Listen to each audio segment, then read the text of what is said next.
Hello guys, welcome back again. Today's topic is Bayes' strain theory. So today we will discuss about Bayes' strain theory in this video. So let's get started.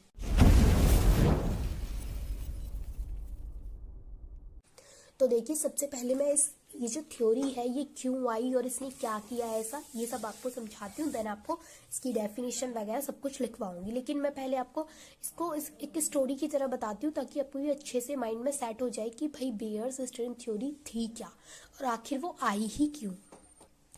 तो देखिए, bear था scientist का नाम, ठीक है। Bears strain theory उनके scientist के नाम पर ही है।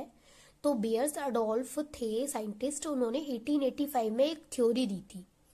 क्यों दी थी, आखिर क्या जरूरत पड़ी इस थ्योरी की, है ना। बात, एक क्वेश्चन तो माइंड में रहता है कि क्यों आई ये थ्योरी, इसकी जरूरत क्या थी। तो देखिए, इसकी जरूरत क्यों पड़ी और ये क्यों आई। तो जो बेयर जो थे उन्होंने क्या किया, उन्होंने साइक्लोएल्कीन की स्टेबिलिटी को बताने के लिए ये थ्योरी दी। उन्होंने क्या किया कि उन्होंने साइक्लोएल्कीन की वो स्टेबिलिटी बताना चाहते थे, इसलिए उन्होंने एक थ्योरी दी और उस थ्योरी को बोला जाता है बेयर्स स्ट्रेन थ्योरी, ठीक है। अब यहाँ पर स्ट्रेन का मतलब क्या है, यहाँ पर एक वर्ड आपको सुनने को मिलेगा, एंगल स्ट्रेन, ठीक है। तो मैं सबसे पहले आपको थोड़ा सा एग्जाम्पल की हेल्प से समझाती हूँ ताकि आपको ये डेफिनेशन थोड़ी टफ ना लगे, क्योंकि थोड़ी सी कॉम्प्लिकेटेड भी लगेगी आपको। हालांकि ये कॉम्प्लिकेटेड है नहीं है, लेकिन थोड़ा सा आपको कन्फ्यूजन भी होगा कि आखिर है क्या इस थ्योरी के अंदर। तो मैं आपको पहले एग्जाम्पल की हेल्प से समझाती हूँ, फिर मैं आपको इसकी डेफिनेशन बताती हूँ। तो देखिए, मैं यहाँ पर आपको एग्जाम्पल करवाऊंगी और उसके बाद इसकी डेफिनेशन भी बताऊंगी। लेकिन मैं आपको एक और चीज़ बताना चाहती हूँ पहले, कि जो बेयर्स स्ट्रेन थ्योरी जो आई थी, ये जो थ्योरी आई ये साइक्लोएल्केन्स की स्टेबिलिटी को बताने के लिए आई। लेकिन क्या हुआ कि जब बेयर्स जब इस थ्योरी की हेल्प से साइक्लोएल्केन्स की स्टेबिलिटी को बता रहे थे, तो उन्होंने देखा कि ये जो थ्योरी है ये सिर्फ स्टार्टिंग की कुछ ही साइक्लोएल्केन्स की स्टेबिलिटी को एग्जैक्ट बता पा रही थी, उसके बाद ये फेल हो गई, मतलब इसने बताना बंद कर दिया, ये गलत बताने लगी। तो ये थ्योरी जो है ये सिर्फ कुछ ही साइक्लोएल्केन्स के लिए है, मतलब स्टार्टिंग की जो फ्यू साइक्लोएल्केन्स है उनके लिए ही है। बाकी की जो साइक्लोएल्केन्स है उन पर अगर इस थ्योरी को लगाया जाए तो ये फेल हो गई। तो और बाकी की जो साइक्लोएल्केन्स है उन पर अप्लाई नहीं किया जा सकता, ये सिर्फ फ्यू अल्केन्स है जो स्टार्टिंग की है उन पर ही अप्लाई की जा सकती है। वो मैं आपको बताऊंगी कि किस किस पर अप्लाई की जा सकती है। अब मैं आपको समझाती हूँ कि यहाँ पर ये बेयर्स स्ट्रेन थ्योरी, स्ट्रेन का मतलब क्या है। तो देखिए, जैसे कि ये है हमारे पास साइक्लो एल्केन यानी कि साइक्लोप्रोपेन है, ये इसके बीच का एंगल कितना होता है 60, यहाँ भी 60, यहाँ भी 60, ठीक है। लेकिन बेयर्स स्ट्रेन थ्योरी के अकॉर्डिंग, बेयर्स स्ट्रेन थ्योरी के अकॉर्डिंग क्या है कि यहाँ पर एक वर्ड आपको सुनने को मिलेगा, वो है एंगल स्ट्रेन, ठीक है। आपको एक वर्ड यहाँ पर सुनने को मिलेगा और वो वर्ड है एंगल स्ट्रेन। तो आपके माइंड में ये क्वेश्चन जरूर आ रहा होगा इस टाइम कि एंगल स्ट्रेन क्या है, व्हाट इज एंगल स्ट्रेन। तो देखिए, बेयर क्या कहते हैं, बेयर कहते हैं इस थ्योरी, मतलब ये थ्योरी क्या कहती है, इस थ्योरी को समझिए। थ्योरी कहती है कि ये जो एंगल है ये 100, मतलब कार्बन कार्बन के बीच का जो एंगल है ये 109 डिग्री 28 मिनट होना चाहिए। ये थ्योरी क्या कहती है, ये थ्योरी कहती है कि कार्बन कार्बन के बीच का एंगल कितना होना चाहिए, 109 28 मिनट होना चाहिए, 109 डिग्री 28 मिनट होना चाहिए। लेकिन अगर हम ये जो साइक्लोएल्केन, ये जो मैंने साइक्लोप्रोपेन अभी लिया है, ये जो मैंने अभी साइक्लोप्रोपेन यहाँ पर लिया है, अगर हम इसके कार्बन कार्बन के बीच के एंगल की बात करें तो इसके बीच का एंगल कितना है 60। अब डिफरेंस तो आपको देखने को मिल रहा है ना। देखिए, ये थ्योरी कहना चाह रही है कि एंगल होना कितना चाहिए, होना चाहिए 109। देखिए यहाँ पर एंगल होना कितना चाहिए, एंगल होना चाहिए 109 डिग्री 28 मिनट। लेकिन ये जो हमारे पास जो स्ट्रक्चर दे रखा है इसमें एंगल हमें मिल रहा है हमें 60 डिग्री ओनली। तो कितना ज्यादा डिफरेंस आ गया, मतलब कि यहाँ से मैं कहना क्या चाह रही हूँ वो समझिए। आपको कंफ्यूजन क्रिएट नहीं करना है, क्योंकि थोड़ी सी कॉम्प्लिकेटेड तो है, थोड़ा सा कंफ्यूजन भी होगा, लेकिन अगर आप इसको अच्छे से समझेंगे तो आपको बहुत अच्छे से क्लियर हो जाएगी। ये कि मैं कहने की कोशिश क्या कर रही हूँ, देखिए थ्योरी कहती है कि कार्बन कार्बन के बीच का जो बॉन्ड एंगल है, कार्बन कार्बन के बीच का जो बॉन्ड एंगल है वो 109 डिग्री 28 मिनट होना चाहिए, यानी कि 28 मिनट होना चाहिए। तो थ्योरी क्या कहती है कि ये जो कार्बन कार्बन के बीच का जो बॉन्ड एंगल है ये 109 डिग्री 28 मिनट होना चाहिए, लेकिन हमारा क्या है, हमारा है 60 डिग्री। तो ये अलग अलग साइक्लोएल्केन के हिसाब से अलग अलग मिलेगा, जैसे कि साइक्लोप्रोपेन का 60 डिग्री है, साइक्लोब्यूटेन का अलग मिलेगा, साइक्लोपेंटेन का अलग मिलेगा, मतलब सबका अलग अलग मिलेगा। तो हम बात कर रहे हैं यहाँ पर साइक्लोप्रोपेन की। तो हमें एंगल स्ट्रेन क्या होता है हम तो ये समझ रहे थे, तो फिर ये एंगल कितना होना चाहिए और कितना है ये क्यों पढ़ रहा है, देखिए इसी से मतलब है साइक्लो स्ट्रेन का। तो देखिए थ्योरी के अकॉर्डिंग इतना एंगल होना चाहिए और इतना है, तो एंगल स्ट्रेन क्या है, तो एंगल स्ट्रेन है इन दोनों के बीच का डिफरेंस, यानी कि हमारे पास जो एंगल स्ट्रेन है वो होना चाहिए 109 डिग्री 28 मिनट, लेकिन हमारे पास जो एंगल है वो है 60 डिग्री। तो इन दोनों के बीच का जो डिफरेंस है उसको बोला जाता है एंगल स्ट्रेन। यानी कि अगर मैं आपको एक इजी एग्जांपल की हेल्प से समझाऊं, क्योंकि केमिस्ट्री के एग्जांपल्स थोड़े से टफ लगते हैं, तो मैं आपको एक इजी एग्जांपल की हेल्प से समझाती हूँ। देखिए जैसे कि अगर आप मार्केट जा रहे हैं, ठीक है, तो आपको मार्केट में आपको कुछ खरीद रहा है, फॉर एग्जांपल आपको टेबल खरीदनी है, ठीक है, तो टेबल होनी चाहिए 500 रुपीज़ की, ठीक, टेबल कितने की होनी चाहिए, 500 रुपीज़ की होनी चाहिए। लेकिन अब आप जब अलग अलग टेबल देख रहे हैं कि कोई ज़्यादा अच्छी टेबल है, किसी का पेंट ज़्यादा अच्छा लग रहा है, किसी का डिज़ाइन ज़्यादा अच्छा लग रहा है, तो आप अलग अलग जब टेबल देख रहे हैं तो वो आपको अलग अलग रेट की मिल रही हैं, यानी कि जितने की आप घर से सोच के गए कि टेबल 500 की मिलेगी, 500 की ही होनी चाहिए, आपने बोला कि टेबल 500 की ही मिलेगी, ना कम ना ज़्यादा। लेकिन जब आप मार्केट में गए तो आपको टेबल के अलग अलग प्राइस देखने को मिल रहे हैं, कोई 450 की है, कोई 400 की है, कोई 350 की है, कोई 325 की है, मतलब इस तरीके से आपको जो प्राइस देखने को मिल रहे हैं वो सबके डिफरेंट मिल रहे हैं, यानी कि जो आप सोच के गए थे अब उससे अलग है, कोई 600 की भी है। तो अब आप तो सोच के गए थे 500 की, लेकिन आपको क्या मिला, आपको अलग अलग प्राइस देखने को मिल रहे हैं। तो ये जो अलग अलग प्राइस आपको देखने को मिल रहे हैं ये क्या है, तो देखिए अब आप इसी एग्जाम्पल से समझिए कि आप 500 की सोच के गए और आप लेकर के आ रहे हैं 450 की, यानी आपको जो पसंद आई वो 450 रुपीज़ की है। तो अब आपने तो सोचा 500, लेकिन वो मिल गई 450 की, तो 500 में से 450 को सब्ट्रैक्ट करेंगे आप, तो कितने पैसे आए, 50 रुपीज़ बचे। तो जो 50 रुपीज़ है उसको एंगल स्ट्रेन समझिए, ठीक है, एंगल स्ट्रेन क्या है यहाँ पर, वो जो 50 रुपीज़ है, यानी कि जब ये थ्योरी कहती है कि एंगल इतना होना चाहिए 109 डिग्री 28 मिनट होना चाहिए एंगल, लेकिन एंगल 60 है, तो ये एंगल क्या करेगा, ये एंगल भाई जब ये एंगल चाह रहा है कि 109 डिग्री 28 मिनट होना चाहिए, तो ये क्या करेगा, ये अपने ऊपर स्ट्रेन यानी अपने ऊपर एक तनाव डालेगा। तो ये क्या करेगा, ये फैलने की कोशिश करेगा, ये दोबारा से कोशिश करेगा कि मैं 109 डिग्री 28 मिनट हो जाऊं, लेकिन ये है कितना 60, लेकिन ये क्या करेगा, ये अपने ऊपर स्ट्रेन डालेगा, तनाव डालेगा, ताकि ये 109 डिग्री 28 मिनट हो जाए, ठीक है। तो अब मुझे पता है कि आपको बहुत सारा कन्फ्यूज़न हो चुका है इसके अंदर, तो मैं आपका कन्फ्यूज़न फिर से दूर करती हूँ। देखिए अब मैं आपको सिंपल लैंग्वेज में सिंपल चीज़ें बताती हूँ कि आपको कितना कितना याद रखना है, ताकि आपको ये एकदम से जो आपके दिमाग में जो भी कन्फ्यूज़न हो रहा है वो कन्फ्यूज़न ना रहे। देखिए अब मेरा मतलब समझिए कि अब मैं क्या कहने की कोशिश कर रही हूँ। देखिए अब मेरे पास है ये एक एंगल और ये होना चाहिए 109 डिग्री 28 मिनट और मेरे पास है ये 60।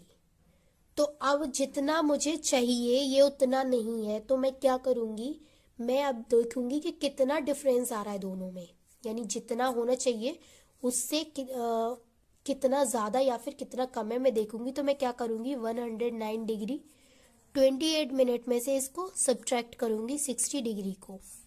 तो जो सब्ट्रैक्ट करने के बाद जो निकल के आ रहा है, जो भी आ रहा है XYZ, वो क्या है मेरा, वो है मेरा एंगल स्ट्रेन।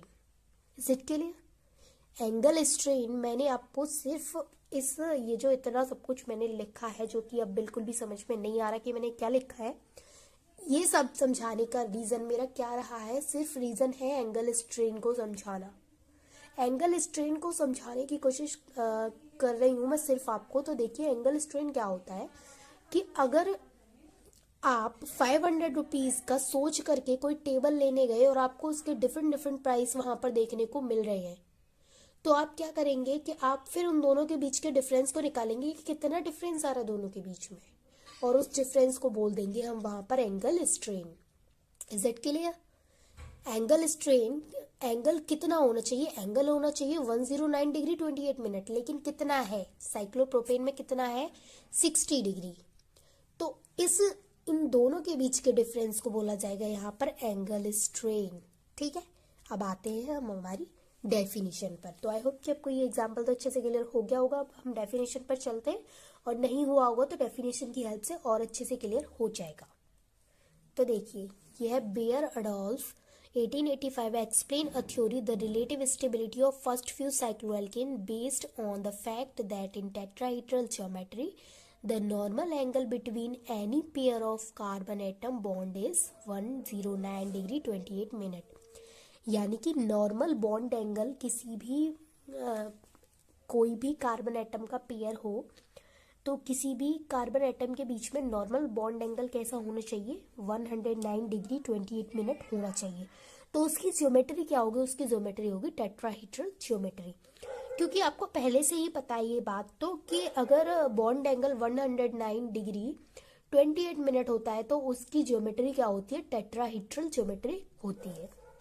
ठीक है, तो यहाँ तक क्लियर हुआ कि बिटवीन, यहाँ पर दे रखा है any pair of carbon atom bond is, मतलब किसी भी कार्बन एटम के पेयर के अंदर जो बॉन्ड एंगल होना चाहिए वो होना चाहिए, जो नॉर्मल बॉन्ड एंगल है वो 109 डिग्री 28 मिनट होना चाहिए। ठीक है, यहाँ तक क्लियर हुआ। आगे पढ़िए। This theory describes reactivity and stability of cycloalkane. इस थ्योरी की हेल्प से हम क्या करते हैं? इस थ्योरी की हेल्प, ये थ्योरी डिस्क्राइब करती है रिएक्टिविटी और स्टेबिलिटी साइक्लोएल्केन की। According to this theory, lower cycloalkane is more reactive than higher cycloalkane। इस थ्योरी के अकॉर्डिंग जो लोअर साइक्लोएल्केन्स होती हैं वो ज़्यादा रिएक्टिव होती हैं किसके कंपैरिजन में? हायर साइक्लोएल्केन्स के कंपैरिजन में। ठीक है, तो इतना क्लियर हुआ। फर्स्टली समझिए ये थ्योरी क्यों आई? स्टेबिलिटी को बताने के लिए, साइक्लोएल्केन्स की स्टेबिलिटी को बताने के लिए। इस थ्योरी में क्या है? इस थ्योरी में रिएक्टिविटी और स्टेबिलिटी को बताया जा रहा है साइक्लोएल्केन्स की। इस थ्योरी के अंदर एक मतलब कि हमें पॉइंट पढ़ना है, वो एंगल स्ट्रेन। तो ये थ्योरी कहती है कि किसी भी कार्बन जो है, कोई भी कार्बन पेयर है तो उसके बीच का जो बॉन्ड एंगल होना चाहिए वो नॉर्मल बॉन्ड एंगल होना चाहिए 109 डिग्री 28 मिनट। आगे पढ़ते हैं। We know the normal tetrahedral angle present in a molecule is 109 degree 28 minute. देखिए हमको भी पता है कि नॉर्मल जो टेट्राहेड्रल एंगल होता है किसी भी मॉलिक्यूल के अंदर, तो उसके बीच में 109 डिग्री 28 मिनट का बॉन्ड एंगल प्रेजेंट होता है। इस cycloalkane exhibit more deviation from this than from this. अगर देखिए इसका मतलब है, तो ये क्या कह रहा है कि अगर साइक्लोएल्केन है वो, अगर साइक्लोएल्केन ज्यादा डेविएशन शो कर रहा है, ज्यादा डेविएशन शो करने का मीन्स है कि जितना होना चाहिए उतना ना हो करके, या तो ज्यादा कम दिख रहा है तो ज्यादा डिफरेंस दिख रहा है उसके बीच में, मतलब कि ज्यादा डिफरेंस दिख रहा है आपको, जो एक्चुअल में आपको चाहिए उसमें और जो मिल रहा है उसमें आपको ज्यादा डिफरेंस देखने को मिल रहा है। तो जो स्ट्रेन है वो भी क्या होगा? इंक्रीज होगा। जो मॉलिक्यूल के अंदर जो स्ट्रेन है वो क्या होगा? बढ़ेगा। ठीक है, which is known as angle strain, और उसको ही एंगल स्ट्रेन कहते हैं। एंगल स्ट्रेन क्या होता है? जो डिफरेंस होता है, जो एक्चुअल एंगल होना चाहिए वो और जो मिल रहा है एंगल वो, उन दोनों के बीच के डिफरेंस को बोला जाता है एंगल स्ट्रेन। ठीक है, एंगल स्ट्रेन को कैसे कैलकुलेट किया जाता है? तो इधर देखिए एंगल स्ट्रेन को कैलकुलेट करना।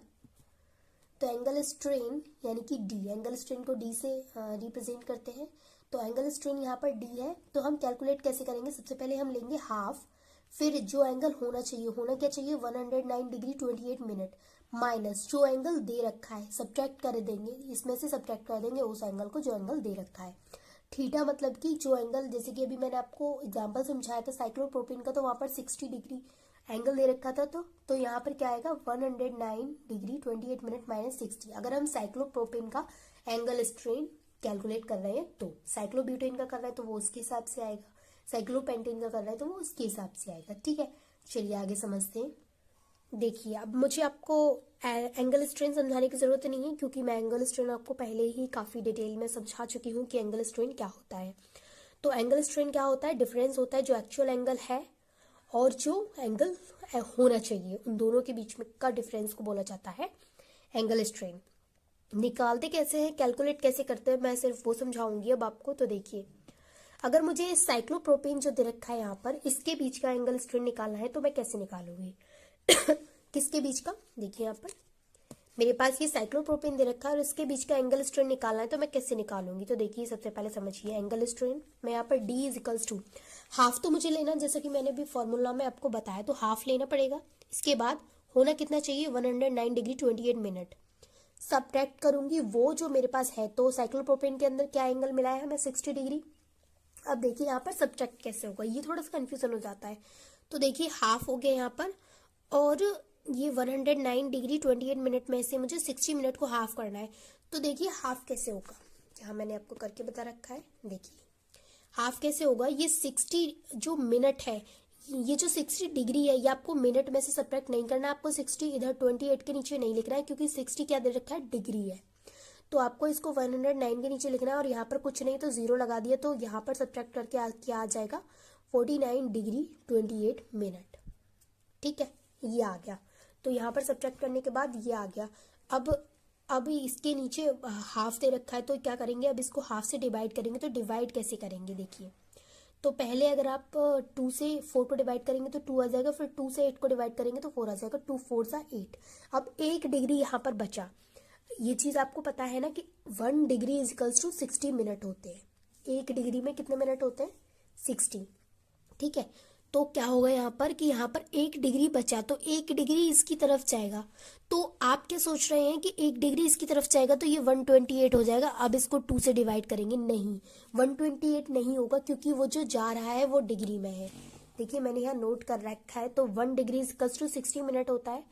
तो यहाँ पर मिनट में दे रखा है और यहाँ से जो एक जा रहा है उठ के वो डिग्री है। तो क्या होगा 60 डिग्री मतलब 1 डिग्री इक्वल्स टू 60 मिनट। तो 60 को हम 28 में प्लस करेंगे तो 88 हो गया। तो यहाँ पर क्या आ गया, यहाँ पर 28 की जगह 88 हो जाएगा। क्यों, क्योंकि 1 डिग्री यहाँ से गया है और 1 डिग्री इक्वल्स टू 60 मिनट होता है और ये मिनट में है, तो 60 प्लस 28 करके 88 आ गया। अब हम 88 को इससे डिवाइड करेंगे तो 2 4 8 2 4 8 यहाँ पर आ जाएगा 24 डिग्री 44 मिनट। ठीक है, तो आई होप कि आपको एंगल स्ट्रेन निकालना आ गया और हम इसके एप्लीकेशंस लिमिटेशंस को नेक्स्ट वीडियो में डिस्कस करेंगे। And thanks for watching this video.